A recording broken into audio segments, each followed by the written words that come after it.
নমস্কার, আমি সুচিত্রা পিঠাবিলাসী রান্নাঘরে আপনাদের সবাইকে স্বাগত জানাই। আজকে আমি আপনাদের সাথে রেসিপিটি শেয়ার করব, সেটি হলো আলুর চপ।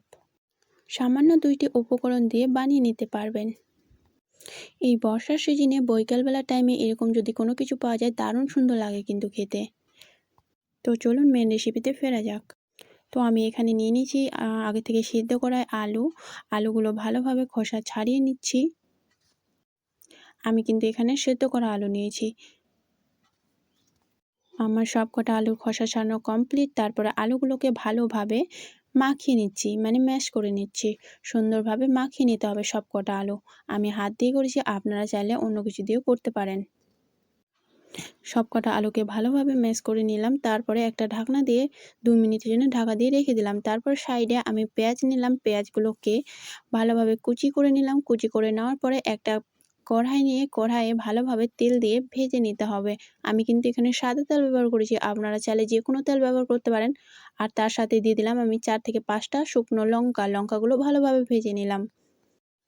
তারপর যে আমি আলুগুলো ঢেকে রেখেছিলাম, ওই আলুগুলোতে একে একে আমি সবকটা পেঁয়াজ ভাজা উঠিয়ে নিলাম। তারপর সামান্য কিছু পরিমাণ লবণ দিলাম ও সবকটা জিনিস ভালোভাবে আলুর সাথে মাখিয়ে নিলাম। সুন্দরভাবে আলুর সাথে মাখিয়ে নিতে হবে। এটা প্রায় 2 মিনিট ধরে মাখাতে হবে, যেন সবকটাই একসাথে মিশে যায়। তারপরে আমি সবকটা আলুকে ভালোভাবে মাখিয়ে নেওয়ার পর সুন্দরভাবে আবারও 2 মিনিটের জন্য আমি ঢাকনা দিয়ে রেখে দিতে হবে। এই যে দেখুন, আমি যেভাবে মাখছি আপনারা সেভাবে মেখে নিতে পারেন, বা ভালোভাবে সুন্দর করে মাখাতে হবে।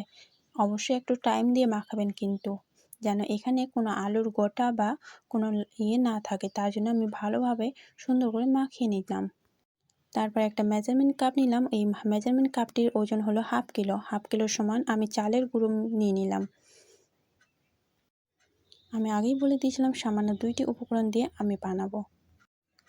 তারপর নিলাম হাফ চামচ হলুদ ও হাফ চামচ লবণ ও অল্প অল্প করে জল দিয়ে আমি ভালোভাবে চালের আটাটাকে মাখিয়ে নিব।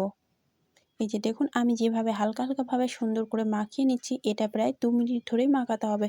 এই মাখানোটা যেন সুন্দর হয়, তাহলে খেতেও কিন্তু দারুণ সুন্দর হবে, মুচমুচে ও খেতে আরও সুন্দর লাগবে।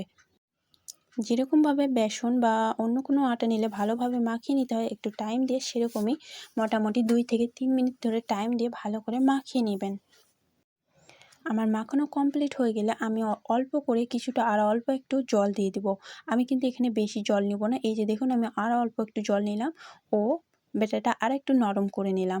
নরম করে আবারও আমি ভালোভাবে ফেটিয়ে নিচ্ছি।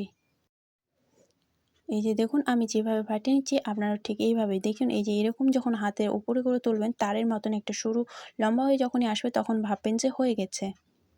তারপর সাইডে যে আমি আলু ও পেঁয়াজগুলো ভালোভাবে মাখিয়ে রেখেছিলাম, ওইটা আমি হাতে একটা সুন্দরভাবে গোল রাউন্ডের মতন করলাম ও তারপর এই যে চালের গুঁড়োটা দিয়ে ভালোভাবে 2 পাশটা সুন্দরভাবে মাখিয়ে নিলাম। মাখিয়ে নেওয়ার পরে তেলে ছাড়িয়ে দিলাম।